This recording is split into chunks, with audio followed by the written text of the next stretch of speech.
just what is a master plan. Take some data, says, where were we at, and where's that leading us, where are we going with it? Well, where do we want to go?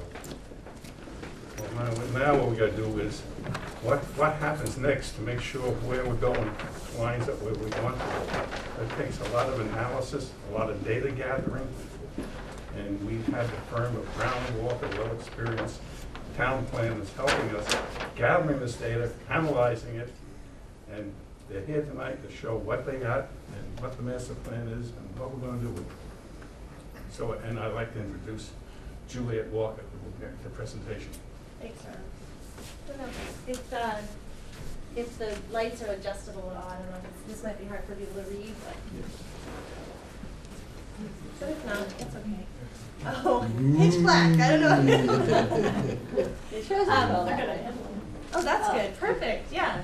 Getting better all the time. There we go. So actually, if Brian or Sue, could you want me to just do that? We don't have a fancy clicker tonight. So I'll reintroduce ourselves when the lights are back up too. But and Ron, as Ron said, we're Brown Walker Planners.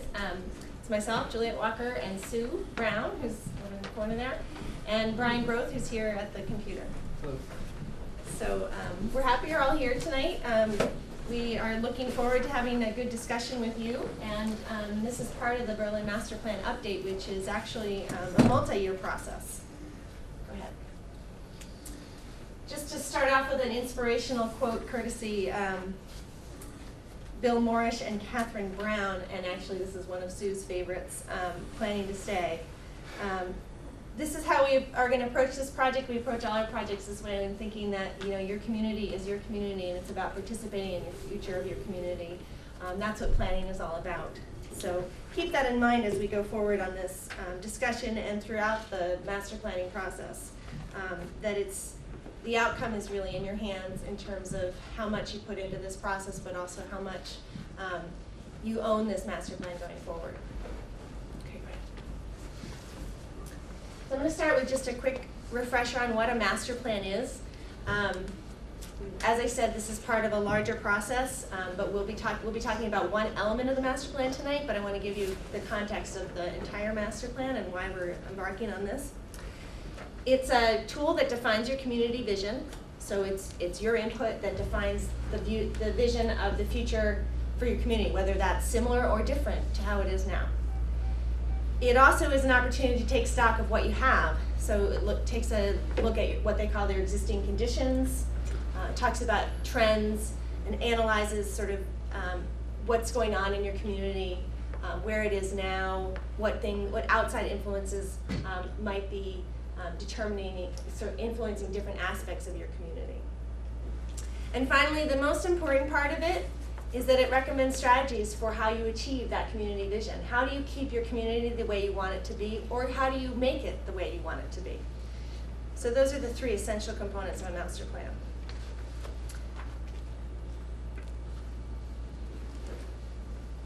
So this is what Berlin has decided to do, which I think is a very effective way to do master planning, is that you've embarked on a multi-year update to your master plan. So you have a master plan, but you're working to update the different components and trying to do it within a relatively short period of time, about 3 or 4 year time period, but also making sure that you're not duplicating efforts with other planning processes that are occurring. So for example, we started this master planning process with an update to your open space and recreation plan. And that allowed you to stay eligible for state grants to preserve open space, protect land. But it was also a good starting point because in Massachusetts, requirements for an open space and recreation plan are very comprehensive, and they actually give you a good groundwork of baseline of information from which to build off the rest of your master plan. So as part of that open space and recreation plan update, we actually did some analysis of demographics. We looked at your land uses, preliminary land uses. We did an inventory of properties. We looked at different influences on open space protection, such as growth and development patterns, trends, and so forth. So that was a really good starting point. The next thing that we did was we helped you produce a housing production plan, which is another tool that helps you at the state level. It enables you to, it's one more tool in your toolbox in working with Chapter 40B, which is the inclusionary housing law of the state, and it sets thresholds for each community to achieve 10% affordable housing. If you have an active housing production plan, it gives you a little bit of wiggle room in terms of how quickly you need to work towards that threshold. Berlin is in a really good position right now because you have the housing plan, production plan, and you also have achieved about 11.2% affordable housing of your housing stock as affordable housing. So you're okay in terms of the 40B, but it's always good to have a lot of tools in your toolbox. Go ahead. We were at 11% And until the federal 2010 census. So we've gone back down. We've gone down to 7. Okay, so all the more better to have your plan production plan in place. And thanks for that update. I had forgotten that that had been adjusted. So then, as you can see here, there are other elements of the master plan. Now the state does provide some guidelines on what components you should have in your master plan. It's pretty flexible in terms of how you achieve that. There's no, these are guidelines. However, we do want to follow the state guidelines, and particularly these other elements listed here are part of those state guidelines. However, as a community, you can decide maybe you want to have an element on something else that's not listed here, or you want to add or combine some of these. For example, you may, the energy one is an optional one, but you may want to have a component of your community services and facilities that focuses on energy, particularly because of the Green Communities Initiative. So this just gives you a sense of what we've done so far and what we're working on right now, which is the land use piece. And then next spring, we'll be combining all that we've done so far into a more concise document, and that'll be the framework that'll then be added to as you go forward into the rest of the elements. Go ahead. So this just gives you a sense of our work plan. The community survey, which was broader than just the open space plan, was done at the start of the open space and recreation planning process, but it asked some broader questions, and some of you hopefully filled it out. So that gave input both for the open space and recreation plan as well as for defining a broader community vision, and also some preliminary insight into some of these other master plan elements. We completed the open space and recreation plan. There was a couple public meetings held as part of that. The housing production plan, which received state approval this summer, I believe. And we've done a build-out analysis as a preliminary step to the land use chapter, which is basically looking at your community and thinking about what could potentially be developed here according to your local zoning. So basically thinking about what lands are available for development, what are some of the constraints, and broadly projecting what could happen if development occurred on those properties. And we'll talk a little bit more about that. And so we're going to talk about the land use element tonight. Then, as I said, we're going to have a consolidated draft plan in the spring. We'll also want to have another public meeting to sort of bring everybody together and talk about specifically related to strategies of all of these different elements. And then from there on, we'll go on to updating the remaining components.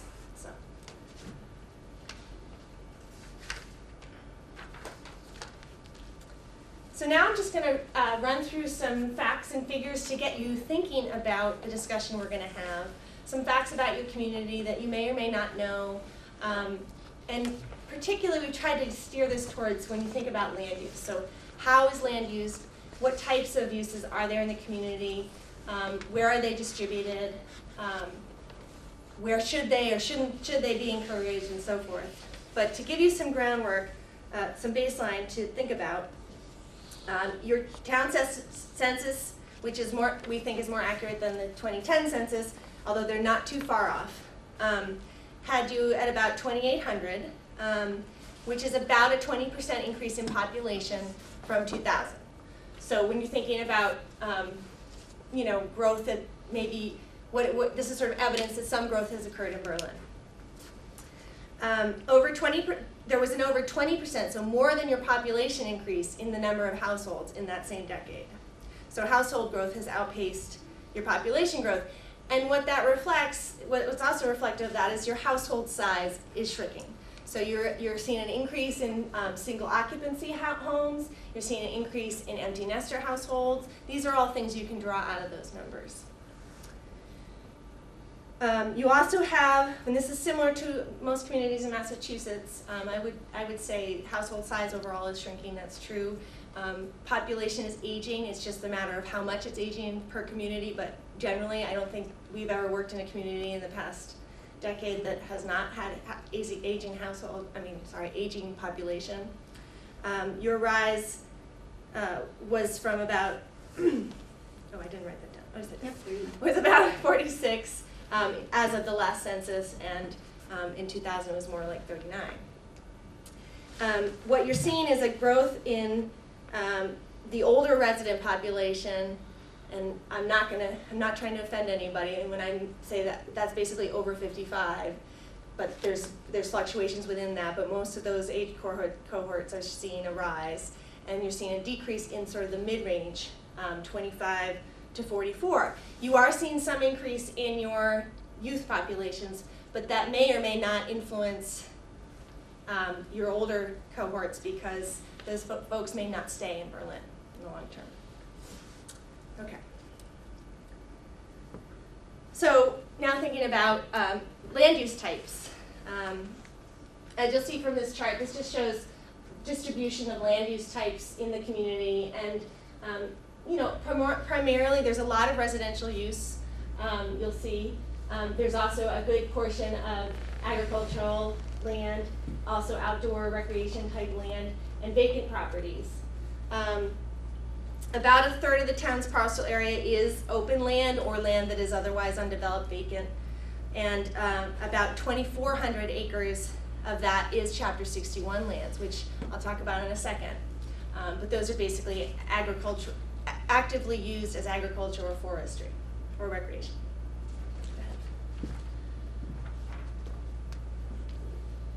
So you have, these are your zoning districts. You may or may not know.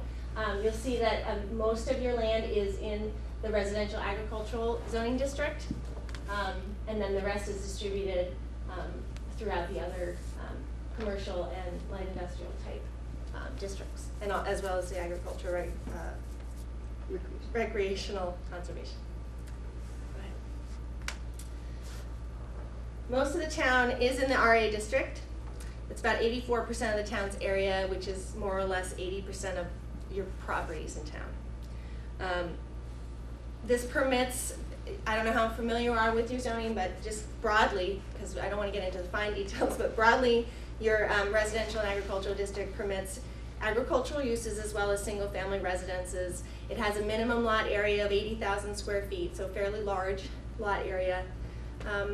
Other things that are permitted in that district are farm stands, home occupations, as well as different uses that require a special permit. The Agricultural Recreation Conservation District is the second largest zoning district in the community in terms of land area. And this district, the uses are restricted to agriculture, recreation, and some municipal and public utilities, but it also coincides with the town's protected open spaces.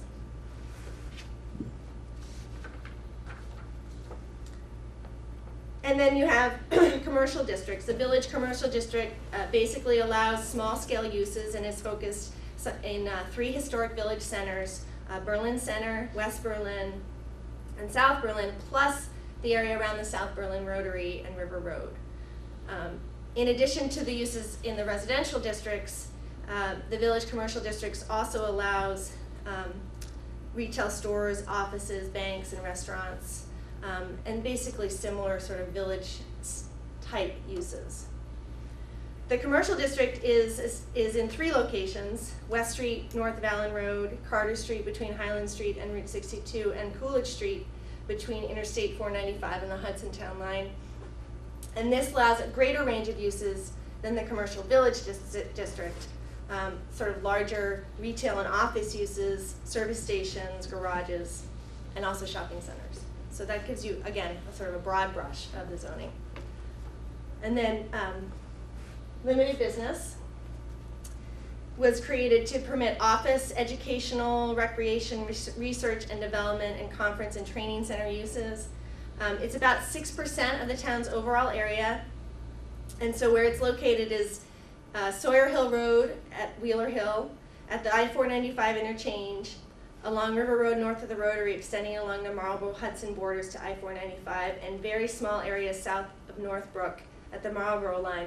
And I'm not expecting all of you to visualize this in your head, but we did bring in a zoning map from the other room, and we can put that up just for general reference when we get to the discussions. And then you have a limited industrial district, which allows research laboratories, manufacturing, building materials, sales room, warehousing, similar types of uses, light industrial and warehousing, manufacturing type stuff. And it's limited to a 40-acre area that corresponds to with the Solomon Pond Mall development. So. Now you also have a number of overlay districts. So overlay districts are overlaid on top of your base zoning, and they just have additional requirements or additional stipulations for certain uses. You have the Regional Shopping Center Overlay District, which was adopted in 1994, and that was primarily for the construction of Solomon Pond Mall. And it's an overlay of the Limited Industrial District, as I previously mentioned. The Senior Residential Development Overlay District was established in 1999, and it can go over any other zoning district. It was created for the purpose of permitting senior residential development in specific areas of town, and it has to be approved by town meeting. The Highway Shopping Center District, Overlay District, was adopted in 2008, and that was for the Highland Commons area. And then finally, the Village Overlay District was adopted in 2009 to permit the development of a mixed-use village near the Rotary in South Berlin that integrates residential, retail, service, and public use components, as well as balancing conservation and open space protection.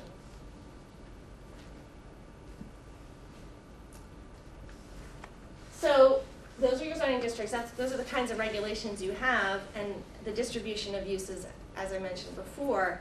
So there is some development potential. You have some, in addition to your zoning regulations, you also do not have public water and sewer, which is in itself a limiting factor. You also have protected a number, a good portion of your land, which is also a positive thing. But there is still development potential, and it's just something to remember. In the 2011 Open Space and Recreation Plan, it indicated that residential development along roadsides has consumed land at a rate of over 4 acres per unit, and within conventional subdivisions at a rate of over 3 acres per unit over the past few decades. Berlin has permitted in the past decade 182 new housing units within subdivisions. 4 of the projects, representing 142 of the 182 units permitted, were approved under the Chapter 40B regulations. So just a quick description of 40B, somewhat complex, but we'll try to do it in a nutshell. The Chapter 40B is the inclusionary zoning bylaw, housing, sorry.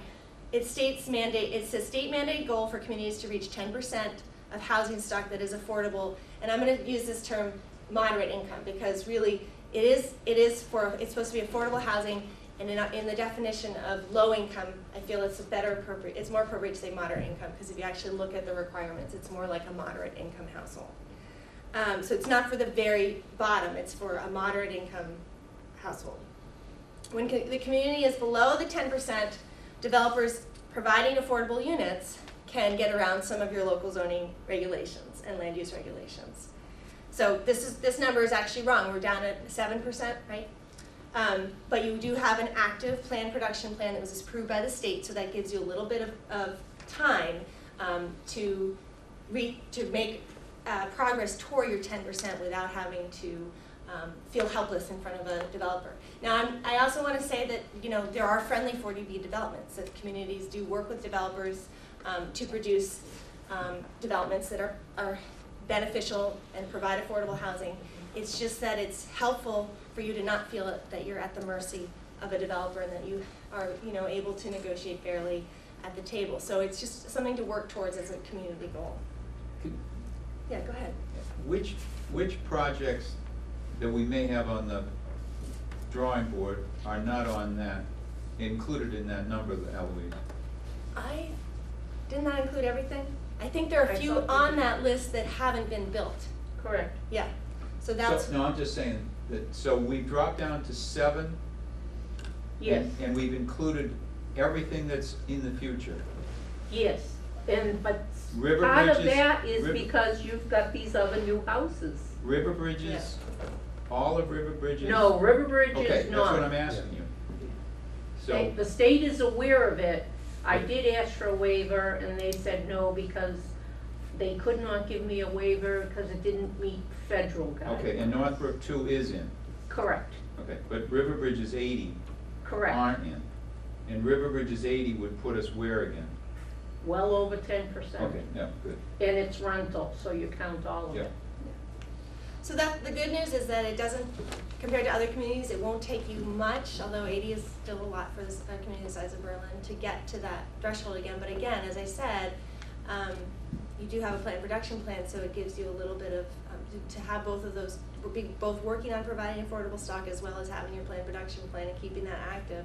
These are two good tools. Yeah, go ahead. So a follow-up to that, then, Kim, when do you think this River Bridge thing will come online that we can then count it in our tally?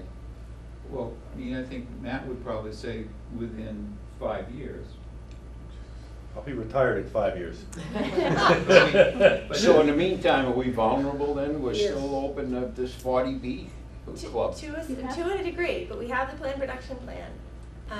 And I think this is, I wanna just finish, I think this is a great Okay, segue okay. because we actually wanna talk about this particular issue. I think it's a really important land use issue and I think we should talk about it. But let me just finish with a few more related facts that might help with your discussion. As part of, go ahead. As part of our preliminary work with the planning board, we did do a build-out analysis. Now, this is town-wide. There are some, assumptions made, but it is probably a better figure than some of the information that the state has done, which is a little outdated. It's about 10 years old. And basically what we did is we looked at where development could potentially occur, what parcels are developable, and were there any, we cut out environmental constraints. So we tried to get rid of areas that would be in a River Protection Act buffer from a certain area. We eliminate obviously any water. And we loosely tried to estimate, or not loosely, but we tried to estimate based on what your zoning dimensional restrictions are. So the result of it is that you do have about 4,200 acres of potentially developable land in your community. Based on our projections, that could accommodate about 600 more residential units and 273,000, over 273,000 square feet of commercial floor area. 294 of these units could potentially be on your Chapter 61 lands. And so your Chapter 61 lands, as I said, or maybe I didn't, are the ones that have a designated tax status as actively used as agricultural forestry and open space recreation.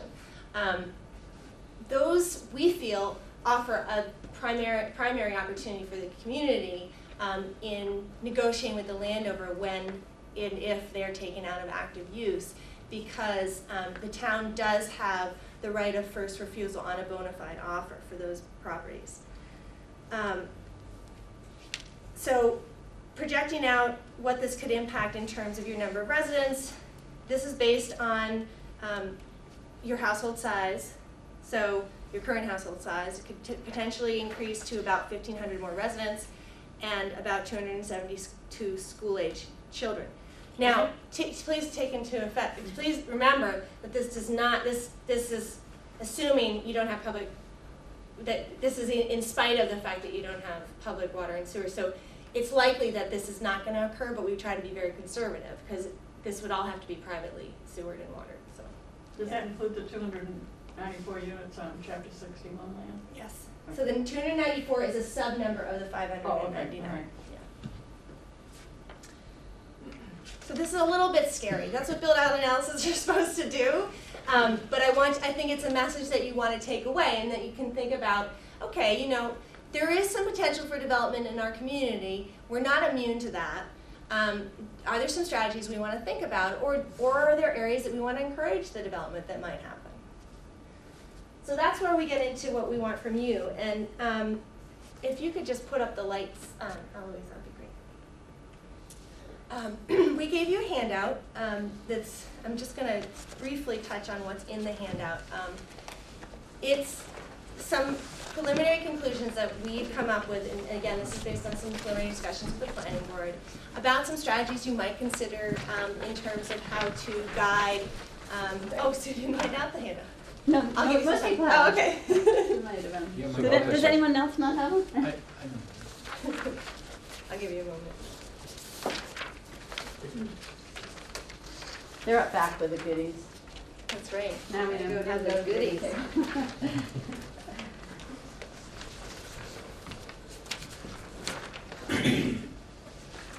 You're welcome. So before we talk about this, I just want to say one thing that did come out of the survey was support for managing the rate and type of residential development, and that it is something that the people in the survey agreed on. That over 75% of respondents indicated support for managing growth and also protecting rural character. Now that doesn't necessarily mean that everybody's 100% in agreement on how to do that, but that managed growth is better than unmanaged growth, and that your rural character is something you value. So you'll see the first one on the list is the protection of Chapter 61 lands. Now, what we've done is we've divided this into policies and regulations, and basically policies are just things you as a community do in your processes. So that can be how you communicate between each other as town boards. It's how you sort of make decisions based on certain policies, but they're not regulatory. Regulations are things like your zoning and land use laws, and they are things that you can do when you're approving development or approving building permits and so forth.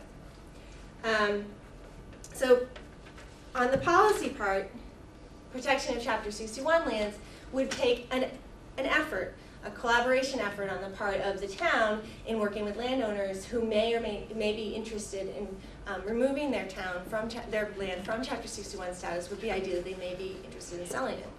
And then it gives you an opportunity as a town to say, well, we want to make sure that we're prioritizing these lands for discussions, whether that's in just having a conversation with them, whether it's seeing if we can buy that land outright, which may be an option for you sometimes, but not always. And it also might just be working with them to put a conservation restriction on their property.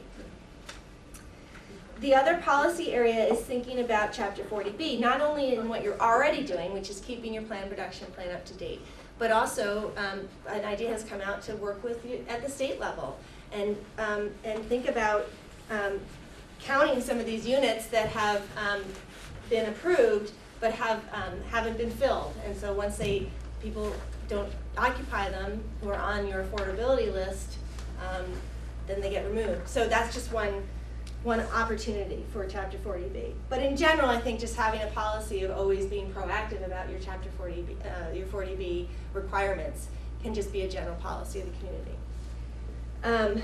The other regulatory, the other things on this list related to regulatory practices, protecting hillsides and steep slopes, so maybe implementing some regulation that prevents development on hillsides and slopes over a certain steepness. Related to that is ridgeline protection, so on the tops of your hillsides, trying to implement some protections if they're not protected land already, maybe implementing some zoning protections for those areas. The other ones are related to site level uses, such as allowing on-site wastewater package treatment, which would maybe give you an opportunity to have some development in certain areas that's more controlled, where you maybe want to encourage development but restrict it, keep it away from areas that maybe you don't want to have it, by exploring this on-site wastewater package treatment option. And then there was some discussion about improving your home-based business regulations, which apparently is something that can be an ongoing concern for the Zoning Board of Appeals, and stormwater management in terms of just strengthening those to protect your natural resource areas. And then thinking about big box, the end of big box. Is that something that's on the horizon? Are some of your commercial developments that are built in a very specific type of design, if and when they are no longer there, is there a different type of use that can go into that building? And just being proactive maybe about thinking about reuse for some of your commercial properties. So those are just some things that came out of our discussions with the planning board, and they're just things to start off the conversation. But we want to now turn it back to you. Think about our presentation, think about some of the things that we started to talk about, particularly related to Chapter 40B, and get some ideas out of you on whether you agree with some of these strategies, whether there's things that maybe need to be added to this list, whether there are things that are just shouldn't be on that list, that shouldn't be a priority. What we're going to do is actually facilitate a discussion. I think there's a small enough group that we'll just have this be one group. We won't break you into two smaller groups. And if Brian and Sue, if you could just put up a flip chart that we could take notes on. Can you sit this on the map? Sure, you can definitely, yes, I would love that. Make it more communal. What if I squeeze We past can it? see better that way. Yeah, pull up if you want to gather in closer. And also, are there any questions about the information that we presented? Anything from the planning board that maybe I didn't present well? You want to add? Tim's going to sit up right in front, so. It's a circle, there's no front or back. How many people responded to the survey? That is taking me back. I have to look in my files. You don't remember our turnout, do you? I think I have it in my files, but I don't remember. You know, it wasn't as high as previous ones. No, previous ones, we were up in the 40s almost. Yeah. Last time we were like 20s, yeah. You mean 20%? Yeah. Yeah, which is actually very strong from our experience. It's a But good not for your response particular rate, community. but not for your particular community. So I think, yeah. We think that's good. The, Okay. the planning board has decided that a small town like ours, to try to do a master plan all at once, all the elements, over like a 2-year period, and then wait it, 5 or 6 years, and then do it again, is beyond our reach. So monetarily and staff-wise and everything. So what we decided was it would be wiser to ask the town for small amounts of money on an annual basis, so you almost have a line item that's master plan. And then that money flows into funding certain elements of the master plan, like they've outlined. So we're required to update the open space plan every 7 years now. We're required to update the housing production plan every 5 years. And those are components of the master plan. So it seemed like, putting those in the rotation, it's like painting a bridge. We'll just continue to do a part of it every year. And when we finish what we consider to be the primary elements, we'll just start again. So we'll always be planning, and different committees in town, like Conservation led on the open space plan, and the Housing Partnership did the housing element. The Finance Committee may very well play a major role in the economic development part. So different committees and different groups will rise to the surface to take the lead in different years. So then the burden is spread over a number of people, and the dollar amount is consistent on an annual basis, but never so exorbitant. I mean, if you look at some of the towns, they're spending $50,000 or $60,000 on their master plan, and we'll be close to that, but it'll be metered out over a longer period of time, 6 or 7 years. So. It also puts the master plan in front of the public eye continuously, rather than something being done in a 5 or 7 year, just put in a book and up on the shelf, nobody thinks about it. So 5 years later, say, oh, we got to do that again. Even though we're doing different elements, we're continuously looking at the master plan. I got a question. On your 4,300 acres that you had up for buildable, you had 294 units of chapter land. Now that chapter land is like 2,500 acres.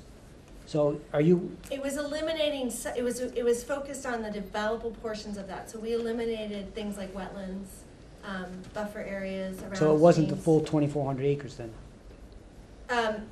Right.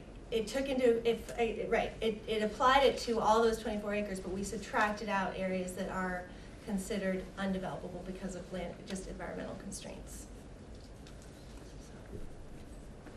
Go ahead. Yeah, planning is good, but implementing the plan is Yeah. important, all right? So, the first item you talked about is that chapter 61 plans. And I don't know what your plan is there, but without money, there's no plan. The town rejected the Community Preservation Act a few years ago. I think it passed at a town meeting and lost it at the ballot. But if you add it up, and I have yet to do this, but the amount of money that we've lost from state matching grants and matching money is phenomenal. If we had passed that, where would we be today? And the irony of it is, you know, it's the old Berlinite Yankees, which are the make Berlin, that voted against this thing. But it's the new McMansions and the turnover and the resale of McMansions where all the sales have been going. And that's what's driven up the cost and make people like, I couldn't live in Berlin today if I didn't already live here. So not to have cashed in, you know, taken advantage of that money flow is insane. So, And we well, really need to get that Community Preservation So Act in there devoting before we can some- start talking about implementing. And the Okay. other thing I want to say, on these maps, you should never put a map up in Berlin without putting all the hydrology on it. you're right, You should have I all know, the that was rivers, you important should too. have the spring, Brewer Brook, Mac Meadow Brook, the How do we do on that wetlands, and put on the 200-foot buffers, because we want an ecological map. Yeah, not a I hear you, sociological and map. I know, actually wanted to put up the open space map, but I don't think we found it. It may, if it's in there, I'd love to put it up too. Because Okay. that, we did make an effort on we worked with you to do that, because I think that was important.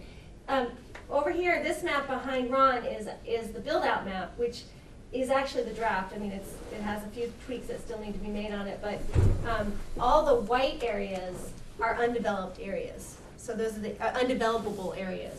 So those are areas that we eliminated because of the River Protection Act. So if we made those blue, maybe that would help.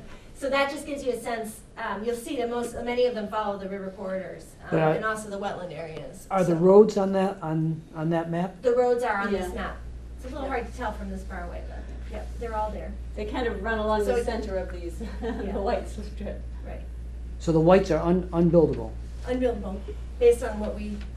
Either because they're undeveloped or they're already developed. They're undevelopable or they're already Right, developed. sorry, yep.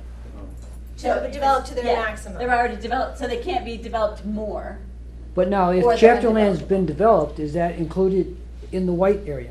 The chapter lands there may be little portions of them, but we basically we did not eliminate those from development potential unless they had other constraints like wetlands or something like that. So developable chapter lands should be on this list, should be captured here.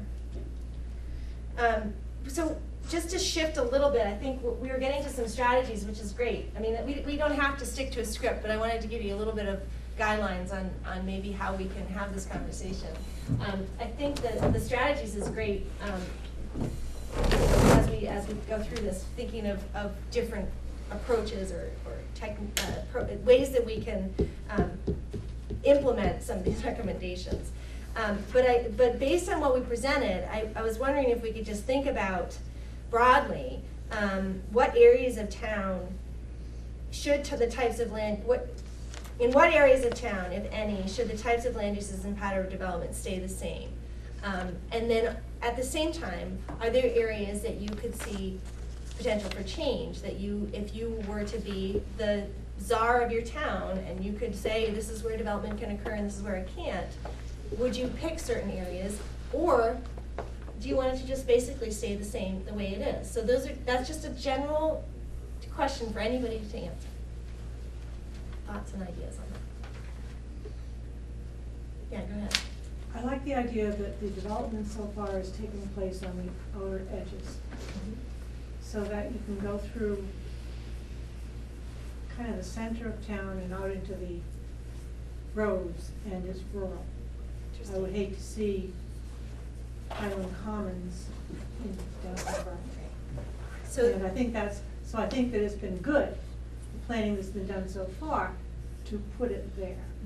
But I also realize that we're going to need money in the future, so we can't just say we're going to be a Disneyland of just us in the middle of everything. So, and the types of development you're talking about are the more intense kind of commercial uses, Right. right? Yeah. Okay, other thoughts? Are there areas of town you just want to make sure stay the way they are? Maybe that follows up on that question, that it's particularly important to you. Yeah, go ahead. Well, the Conservation Commission, we can't talk about what we're negotiating on or people are talking about. We've got 3 or 4 parcels in the air all the time. Like I said, take 15 years sometimes. Yeah. APR lands and talking to certain people that own agricultural lands and things like that. But I'm against all development, so. So you just want to keep it the way it is today? Absolutely. Not let it change? We're an island of sanity amongst the sea rising tide of insanity all around us. And the important thing is we don't want municipal services. We don't want water, we don't want sewage. And I'm a little afraid of those package treatment plants. If you can use that to cluster some development, do special things with a guarantee that you've preserved this over here, that's fine. But I don't think it works that way. You allow cluster development here, but that doesn't guarantee that we're going to save some open land and clean water some other place. So I don't know how that works. Did you see something about cluster development here? Did So- you bring cluster development into some of these I recommendations? don't have my glasses. No, but that's a good, that's a good point, Ron. I mean, but No, we- but he's specifically talking about we mentioned the package treatment plan, or allowing for Yeah, that, right. so you could encourage development in certain areas. But we did not talk about cluster development, which I know the town has considered in the past as a tool, and I don't think it got passed, right? We failed 3 times. Failed 3 times. So cluster development is where you, I don't know how many people know about it, but it's where you try to concentrate development on a parcel, so that you can have more open space protected, but you're actually having higher density around that area, that specific area of the parcel, so that you can protect a bigger contiguous part of the rest of the parcel. The other thing that has come up is Community Preservation Act, because I think what we're talking about, both of these, is this sort of need for funding. Either you get it through commercial development or taxes, or you get it through something else. And, I mean, the Community Preservation Act is taxes, it's a surcharge on your taxes. And how many times have you tried that one? Once. So that's another tool in your toolbox if you want to think about increasing funding for conservation and open space protection. I think one thing about your community is that you have had money from development to do land protection for a number of years now. I mean, Solomon Pond was in the early 1990s. 94. So you've had a source of funding that is expected to dry up eventually, right? I mean, Well, there's some. I think the history of it is that when that was, the $3 million from Solomon Pond, I think people say, well, you'd be lucky to get 300 acres preserved with that. I think we're well over 400 using that money at this point. We've got $500,000 in the bank. And how many more years of 50 grand a year? 20. 20 more No, years? 15. 15 more years. So I think we've done pretty well with that. That's, yeah. And you have been very proactive about it. I mean, you guys have done a lot of hard work on that. And Hearings, sorry. Go ahead, Tim. there's a revenue stream from Highland Commons for open space. And then there's a revenue stream from Highland Commons that's in a general pool that goes to town meeting for a variety of uses that gets voted on at town meeting, which is a little more innovative than the direct line that we use with Solomon Pond. But it's, you've leveraged that money very, very well when you think about the acreage that that the Conservation Commission has protected. But, if we were to study what the impact would be of 61A land and 61B land coming out of that use and being developed for residential use, and then assigned an impact figure on what it would mean to increase costs to the town in terms of school-age children and other types of services, And you evaluated that as part of our master plan approach. And you then looked at what it would cost us to borrow money, bond it or whatever, with the notion that we'd buy some of that strategic 61 land in order to prevent residential development and evaluate whether we'd be ahead of the game in the long run. And I think that's one of the things the planning board would like to do, because we believe there's an argument to be made that the town, with the borrowing rates that you'd have right now, and land prices that you'd have right now, and over the foreseeable, next 5 to 10 years, whatever, it may make sense for the town to go out and borrow money to save money in the long run, and that we'd be wiser to use that approach than we would simply to use the money that we're getting from NED or Highland Commons. We should pursue that immediately. Yeah, and so that's one of the things we talk about, but the question is always, if we went to town meeting and said to people, this is our strategy, would you support this type of borrowing? Do people think that the town would buy into that, or, is that a way to protect open space, or is it nothing that You should try anybody it. wants to pursue? Try it. The message's gotta be clear and concise, or people will get lost in the translation. Yeah. They'd have to understand that the increase in the taxes, exactly, more or less, you have to have a parcel of mind, I think, in order to convince them that this is good. Or an example, if not a specific one. Yeah. That's part of the question, is whether people would be willing to borrow money in anticipation of being able to buy up 61A land when it came available, or whether they'd only respond if you went to the town floor and asked for a particular piece. If you look at our history, we haven't voted money on the town floor to buy land.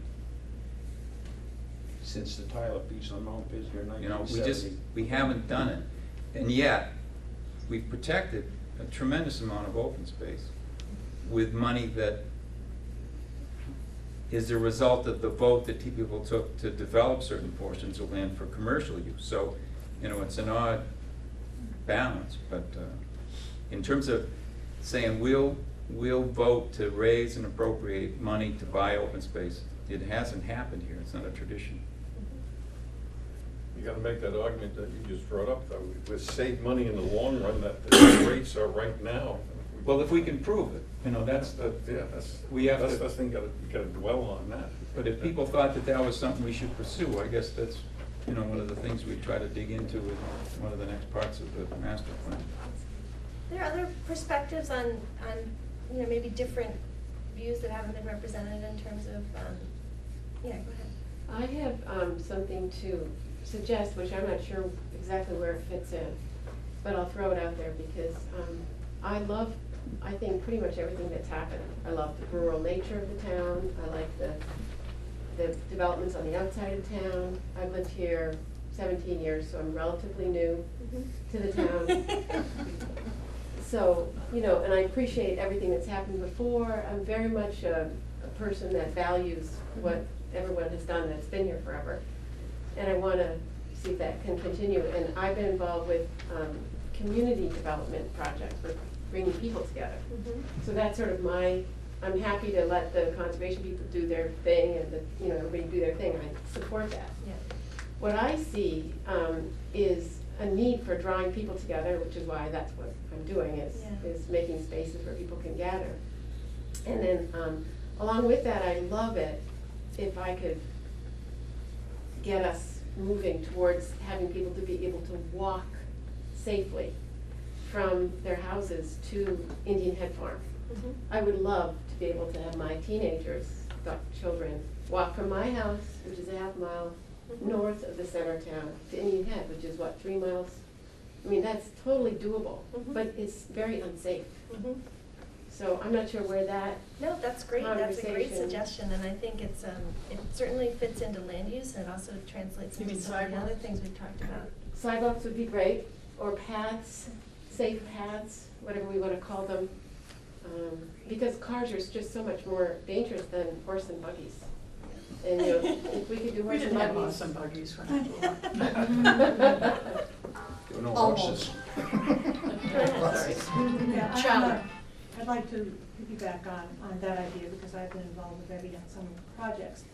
And although I've lived here for maybe almost twice as long as you have, which Yeah. makes me still a newbie, but, 33 years. thank you, dear, 33. 33 years. But in a lot of that time, I was a commuter. Mhm. I worked outside of town. Yep. I came here and I slept, and I went away, and I came here and I slept, and went away. And now that we're retired and we're here and we're getting involved more in the town, I love the fact that there's a center Mhm. to the town. And I love the fact that we're preserving land.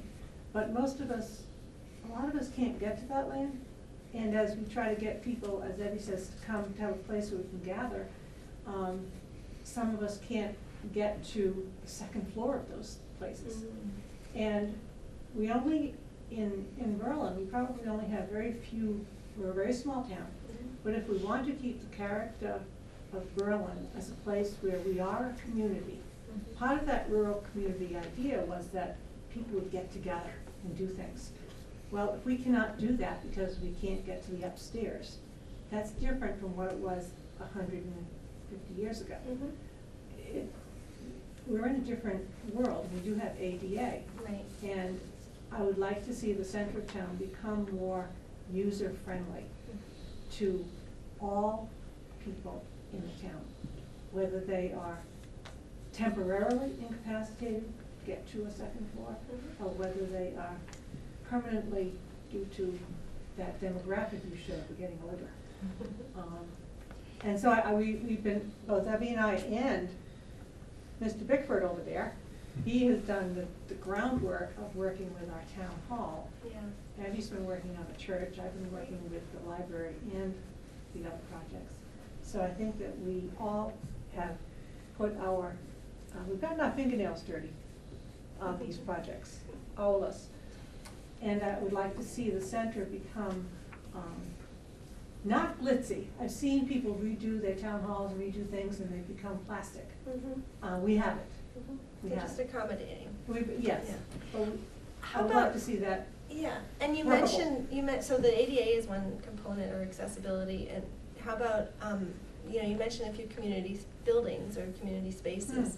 Are those places that people gather? I mean, are they actively used as gathering spaces for the most part? Yeah. Yeah. So that's great.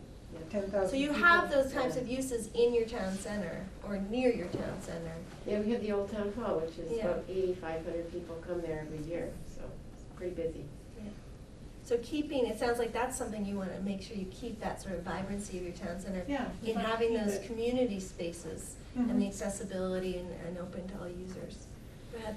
Yeah, I mean, I wholeheartedly concur with that, but I think one thing we need, it's almost like a special committee of you people, the conservation, I don't know who else, but Two people. we probably have got 50 miles of hiking trails. Right.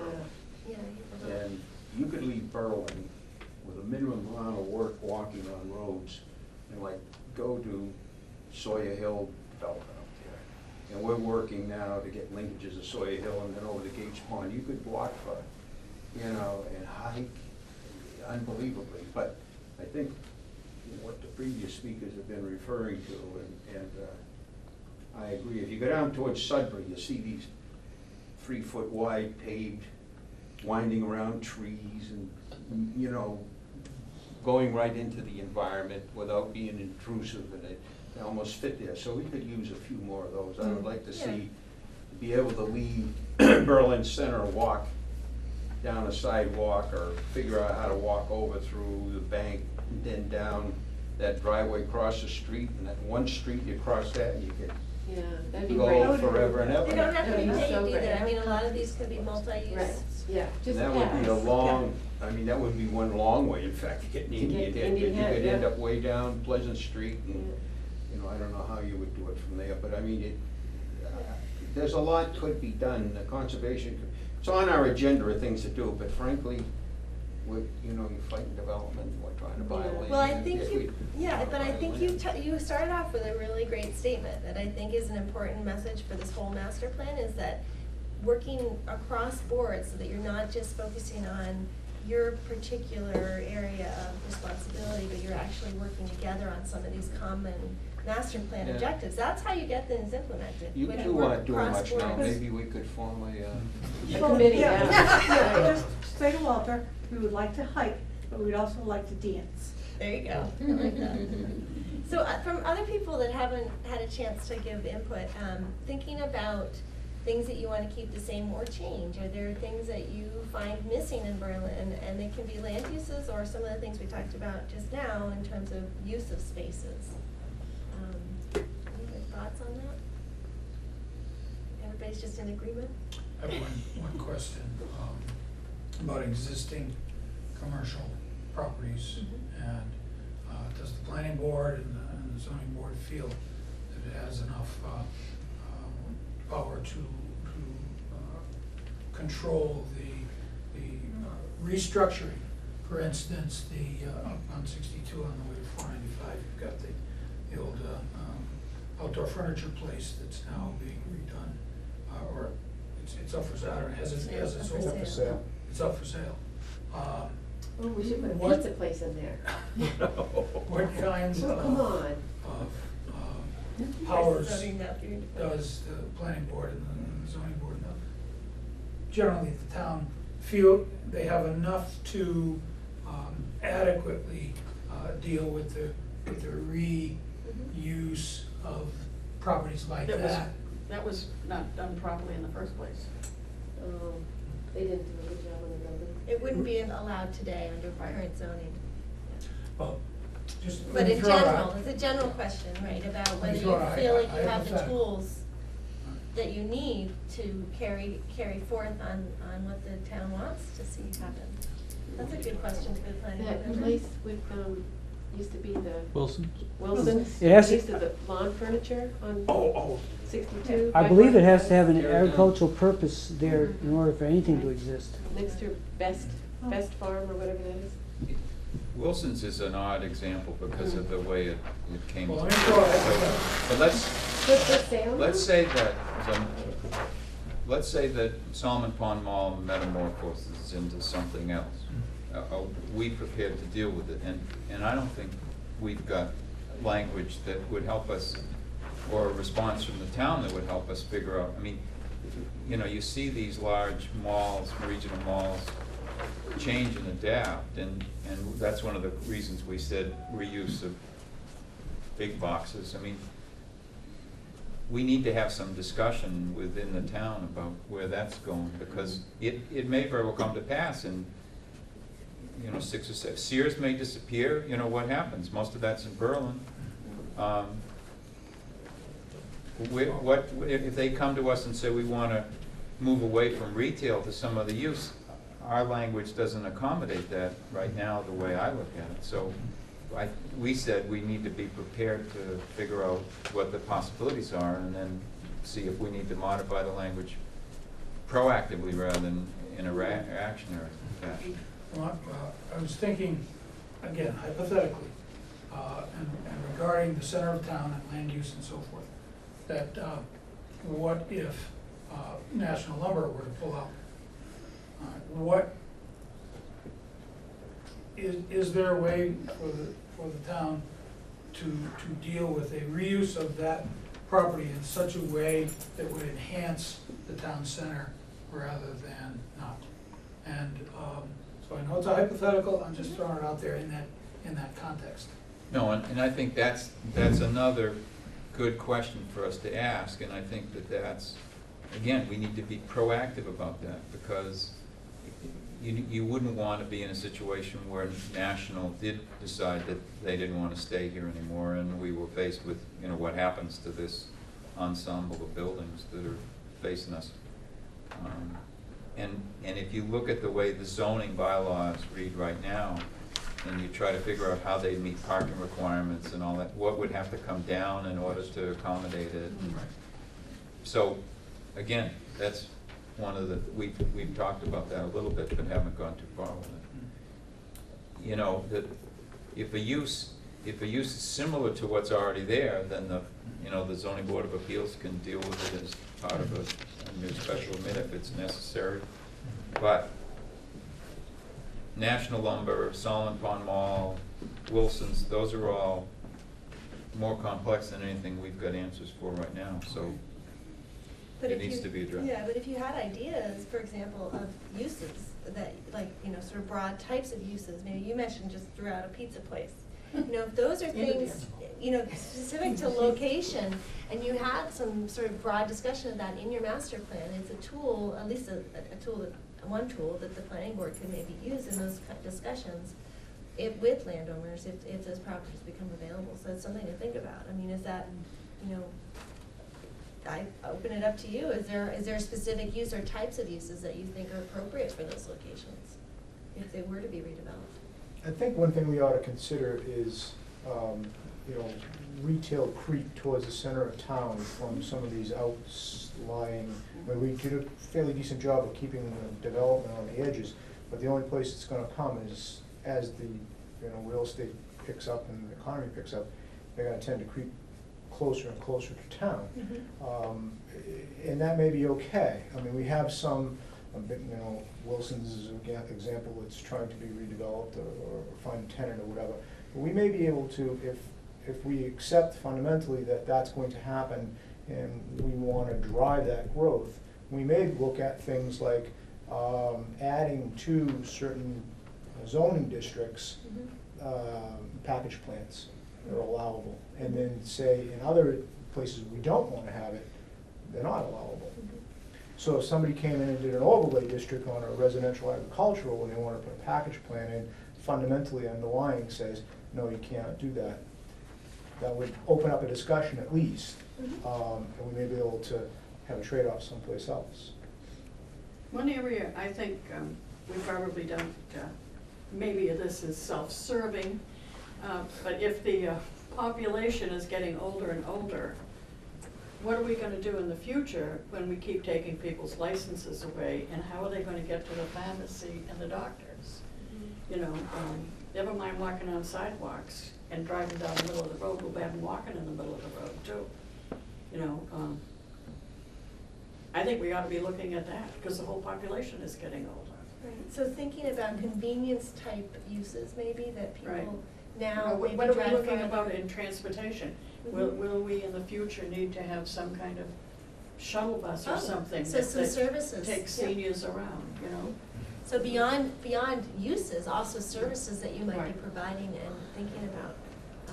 That's great, that's a great. Yeah, I was at an ADA meeting a couple of years ago, and the people who were there, it was a small group, but, said the most difficult thing in Berlin was the fact they couldn't get anywhere, the transportation issue. So they didn't feel free they could get anywhere.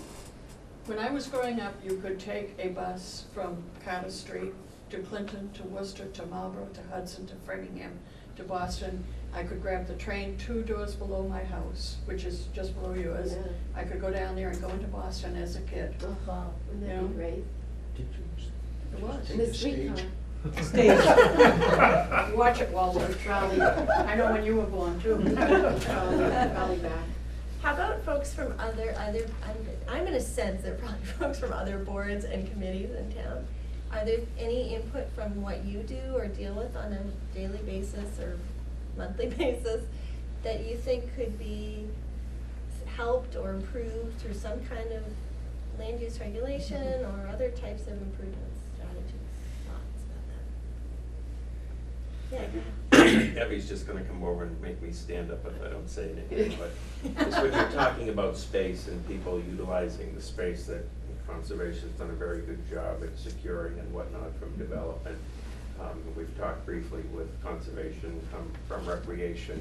Would just like to see us do a better job at getting people out and moving. There is space out there, there's possibly ways that we could make it more contiguous so that you can, you know, take a longer walk other than just getting out of a car and taking a short little loop and whatnot. I do a lot of walking in the woods myself with my family and dogs, and there's a lot of short loops and whatnot, but you know, put on cross-country skis and go for a 10-15 mile loop around town, I think would be great. We do have some maps that are out there and available, but I don't think we've marketed it or got the word out, either that or we have, people just don't wanna take us up on it, so, it'd be nice to meet up with more people out in the woods, though. Do you have your maps on the website, the town website? Yeah. You do? The trails, As saw the downloadable trails map? PDFs? Yep. So, and when the planning board talks to new development, and there's opportunity there for, to talk about trails, that can be something that's provided in addition to open space, so that's another thing to think about, and particularly the larger developments that have a variety of uses, and that's an opportunity. You're putting it And they have. And they have, I know, yeah, just reiterating. Yeah, go ahead. Just, Yeah. remarks here, absolutely right on, but, I used to, represent Harvard and stuff, and been, spent time in Carlisle. The Recreation Committee's kind of gotta like host a, cider and donuts thing some snowy days, and get people and hold events, and then that's kind of a way to get them out, just to put it on the web as we do on our Yeah. site, just doesn't cut it. Right. Well, but yeah. all of it takes time. I know. It's- Well, but you guys have some great resources, because you are a community with people who've been here a long time. That's something that a lot of communities don't have as much of that resource. The people who are grown up here and know a lot of things about the community. You should think about, organizing, maybe you already do, but walks, guided walks, that people can come out on certain days and do guided walks around your community, looking at local sites or following some of your local trails. I mean, that's something you can make use of, a real asset in your community, and so that might be an opportunity too. Yeah, we used to have a New Year's Day walk, so on New Year's Day, noontime, we'd meet up, and this was up in the town of Harvard, and people would bring kids, their dogs, families, and then it would all be over by 2 o'clock, and go watch the football games. But it was a way to, we'd pick a different piece of land every year. That's a And great it was a guided tour, if you will. We'd have an expert talking about that piece of land and its history perhaps. Yeah. And it was a great family event. And it went a long way at town meeting, because people remembered that day. And there were a lot of votes that were garnered at town meeting for open space. It was just a little effort once a year, Yep. but it became a tradition, and I think it could be a tradition here. Yep, definitely. Yeah, you're here, Walter, you're an expert. We have a lot of local They must experts. scale them. No, that's right. You could do it. It is a good idea. We had I'll make a hot chocolate. it can be done, when Bob Duran was secretary, we had what was called a biodiversity days. It was a statewide thing, and Berlin outshined every town in Worcester County. The people that went out and had their lists and recorded all these different things that we saw around. I'll never forget seeing Joni Bergen and Chris Turner crawling out of the swamp down by my house, all bedraggled and wet, and they'd gone down through and recorded all this stuff, but we recorded like 460 different species of things. That's great. More, so I mean, it works. There are a lot of good folks in there. Needs a catalyst, that's all. Yeah, well, you don't need the Secretary of the Environment to tell you to. No, you don't. Although it doesn't Do a hurt. biodiversity day. You Yeah, cast a wide that's net. But, Well, that reminds me of something else that we were talking about earlier, about planning and communicating with people, because I think that is a little bit of a challenge in this town. We don't have a newspaper, and we're all pretty friendly to each other. But that idea of the walk on New Year's Day, that kind of thing, that small effort, I agree completely. That has big impact at town meetings when you're trying to vote on things. Well, just how do you even let people know about that? And we have a website, and we have a nice volunteer webmaster. I don't actually know him personally, but I'm sure he's lovely. But maybe some effort that we could make that more active or more informative, more updated. sometimes involving your schools in that is a really. It won't work with us. Oh, okay. All right. Good idea, but. I was gonna say, give it to your 8-year-old. Yeah, I know. my 8-year-old can pretty much design a webpage, but, But it's not designing it. it's just putting making it in- more actively Making used. it enhanced and keeping it fresh. It really Yeah. means that somebody has to call the planning board and say, so what's up? Has to call conservation, so what's up? Has to call recreation, because you know, those people won't contact Garth, who's the guy now. So it. Although you guys got your meeting up there, posted up there, pretty short notice, that was pretty cool. Yeah, but really, there's not that many people here. I mean, Eloise. there would be You more, do. there would be more if we would, like, a lot of people don't know that the meeting's here, in my opinion. Yeah. I like, an example of that is, I was looking to find out if a relative of a relative was okay in New Jersey today. So I Googled the town, and I got on their town website, and they were updating the evacuation and the first responders and the areas every 2 hours. So I could then contact my brother in Sedona and say, go to this site, because their website is doing something like that. You have to remember your. That's time. Yeah, And it that's does, someone who's- and it also often is staff, and you guys are a Right, town right, that's we're a little pretty town. efficiently run with low-level staff, so, you know, you have to remember that, but I think those are still good, important things, and I think the message, some of the messages or the key parts of that is not just what is the way you're getting the word out, but the fact that you are making efforts to get the word out, and I think, you know, this master planning effort is an opportunity, maybe think about some other ways to get people involved in the discussions, particularly if you're looking to put some initiatives that will need town meeting support. Maybe there are, we have another master plan meeting that we'll have in the spring. You know, maybe there's an opportunity to schedule that around another event, or to have it on a weekend, or, you know, think about some creative ways to involve some people, have it around a sporting event or something like that. If you wanna maybe get, or you say the fishing derby? Maybe. Is it an all-day event? No. It can be. Eloise, did you have another point you wanted to make? Yeah, if you need anything to go to the schools, send it to me. I can get it. It can piggyback on their email. They send an email to all the parents once a week. It just has to pass the superintendent's approval ahead of time. Not a big deal. So that might be another tool for the next meeting, we can send out a notice. Yeah, Apologize, but no one else wants to it's say. okay, it's fine. This, we're talking a lot of, like, social events and stuff like that, and that's important, we should stick with it. But getting back to this list, Yep. the nuts and bolts, a couple of things. On the hillside steep slope, the ridge line protection, we looked at that closely. It must be a decade ago. In fact, I just ran across the maps the other day on our Yeah. ridge lines, and the three major ridge lines are the Sawyer Hill, which outside of what was built up there, the latest thing, is pretty well protected, number Yeah. one. Mount Pisgah is the other important ridge line, and, you know, pretty intimate negotiations with the owners of that last piece. And then the other one was Peach Hill Road, which there was some opposition to. But anyway, it never even made it to town meeting floor. But if that's something the planning board wants to look at, I got the maps and the Conservation Commission, we could sit down and Great. start talking about that. The other thing is on the steep slopes and stuff.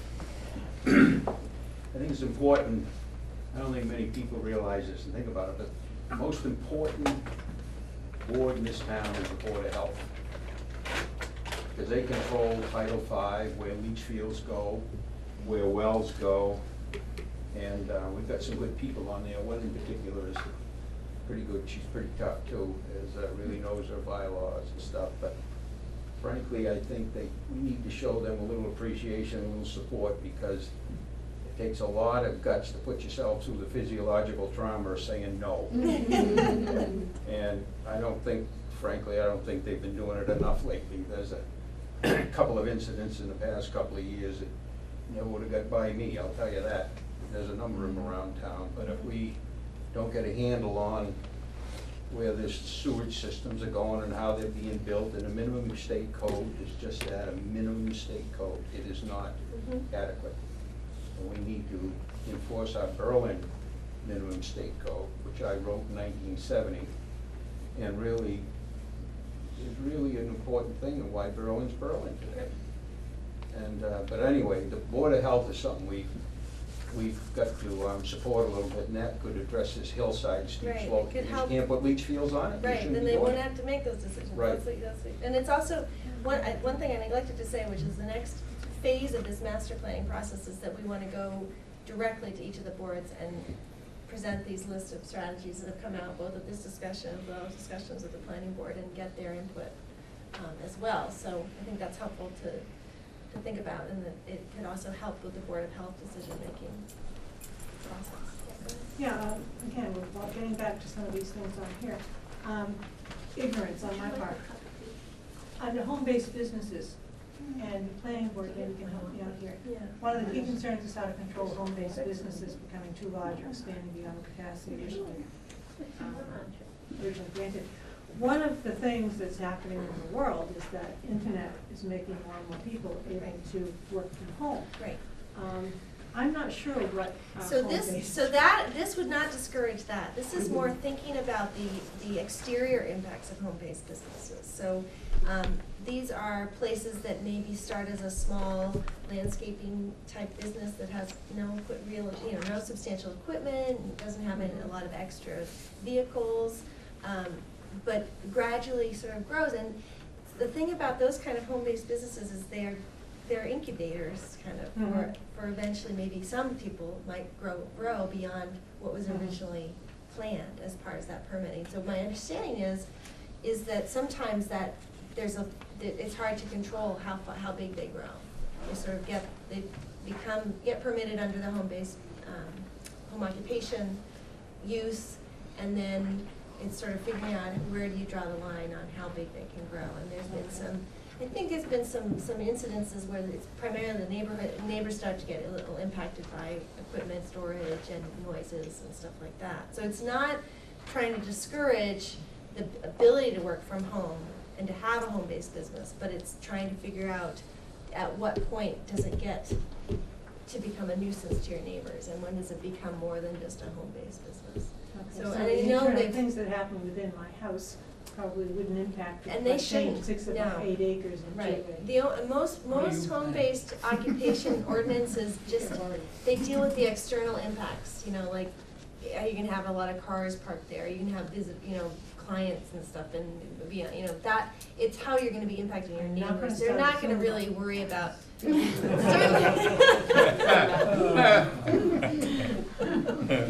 So. All rental cars, particularly. I'm gonna leave it.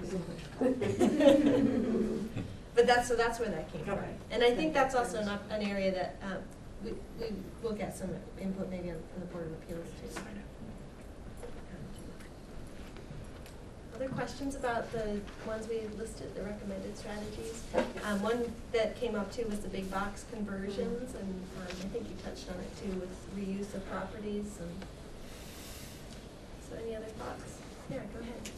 Okay. Do you have available at your fingertips data on a computer to, for example, take a house in Berlin and what it pays on property taxes, move it to Hudson, what would it pay there, move it to Marlboro, what would it pay Interesting. there? And it'd be interesting to see if these towns that are just wildly developed benefit the homeowner at all, and I Yeah. frankly don't, I think if my house moved to Hudson, I'd pay more taxes than I do in Berlin, but I'm not sure of that. It'd be interesting Yeah, I to know.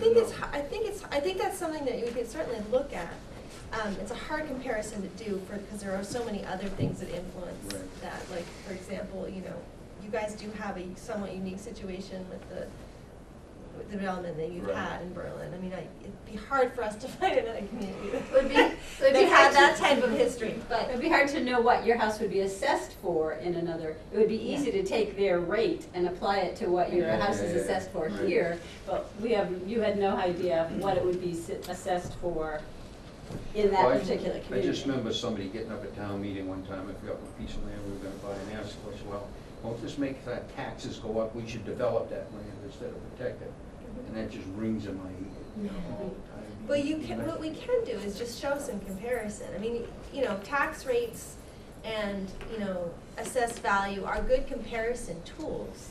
But- We provided some of that information in the housing. You'd have to plan. compare the services offered in Exactly. a city Yeah. or something versus Yeah. what services are offered here. So expenditures, sometimes when we do those comparisons, we include what the expenditures are in part of the town. So that you can say, this is how much you're paying, but this is how much you're getting in terms of actual expenditures in part of town. So, and I think we started that with the housing plan, and that's something we can look into more as we go forward into some of the other elements of the master plan too, and particularly in terms of, economics of your community and sort of how that also includes community finances. And so those are all good questions. Something else that, was it on one of your statistics? 15% is vacant land?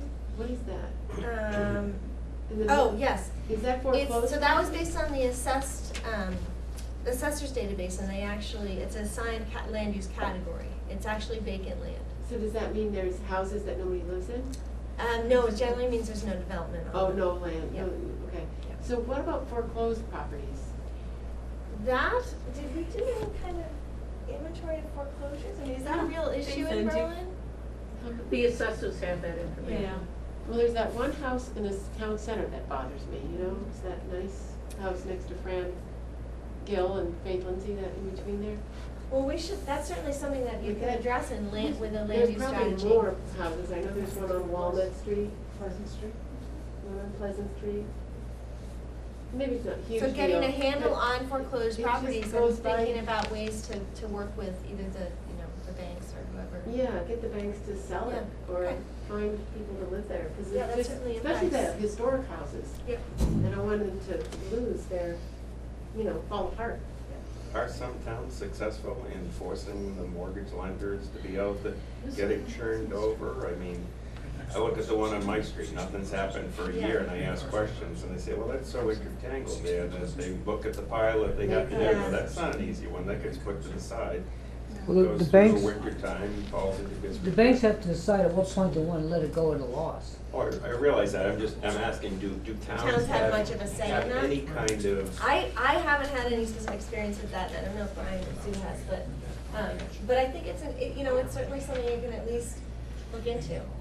If it helped the bank to know that the town was interested in helping in whatever way they could to, Promoting them? yeah, or move it helping along, them? maybe it's helping, there's another solution out there, it's another, interested use. I mean, frequently you've got back tax issues, you've Right. got, other encumbrances that may be a result of the house being neglected. I mean, sometimes mold issues and other environmental issues, Right. make it really difficult for a bank to dispense with the property. But, I don't think there's any harm in trying to identify those parcels and, Yeah. and maybe being proactive about if the housing partnership, for instance, was, interested in pursuing some of those properties. Do we have an idea of how many vacant properties we do have in town right now? I heard this springtime it was a huge number, like 40, 50 properties. Any idea whether that's close to Louise? I'd probably say it's probably at least 25 right now. So that's something we I can talk have- to the assessors Or about. they don't Yeah, answer talk their about I have- street listing. I have noticed in other housing plans that they've made it a policy of the town or it's been a recommendation in some housing production plans to go to the banks and to work with them to see if they can be turned to the town for that particular purpose. I don't know how successful that has been, but I have seen some recommendations for the town to pursue those themselves through a The housing biggest trust. problem is the towns that do that have a housing authority. We do not. Yeah. Just remember, part of the reason why the town didn't want a housing authority is because the housing authority can go out and borrow without the permission of the town. And people choke. Yeah. Well, I can say the house next to us, it was foreclosed, but the mold issues occurred because of the bank.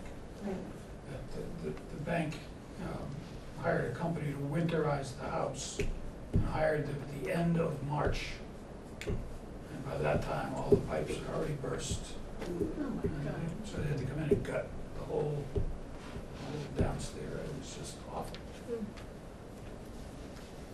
So we actually are at our end point, I don't wanna, if there's anybody who hasn't had a chance to contribute or have the last issue or comment. We also have, on the agenda, there's a place to write comments on the bottom. So if you didn't get an agenda, there's some back on the food table. So if there's something you wanna write down there that you didn't get to say tonight or wanna talk a little bit more about, feel free to do that, and we will just collect, we'll put a little pile right there next to the food table. Any comments that people want to make before we wrap up? I'd just like to say that if you can't fill this out tonight, you take it home, you give it back, we have a mailbox for the planning board. Put it in the mailbox. Thanks, I'll put it Ron. in, yeah. Yeah. And if there's some people who weren't able to attend tonight, we do have extra copies, right? We have a few extra copies. I think we're on TV, and there's some Say them people right home. into And the for screen. the people at home, Watching a TV. we will leave these, whatever we have left of the handouts, we'll leave with Eloise, and we can also make extra copies. So we'll make those available at town offices, sorry. Give your comments and suggestions on a plain piece of paper. Yep, that's fine too. Yeah, we're gonna enjoy cookies. And there is lots of foods for the people at home. I'm sorry that you're missing out on the refreshments. There's good tasty treats in the back.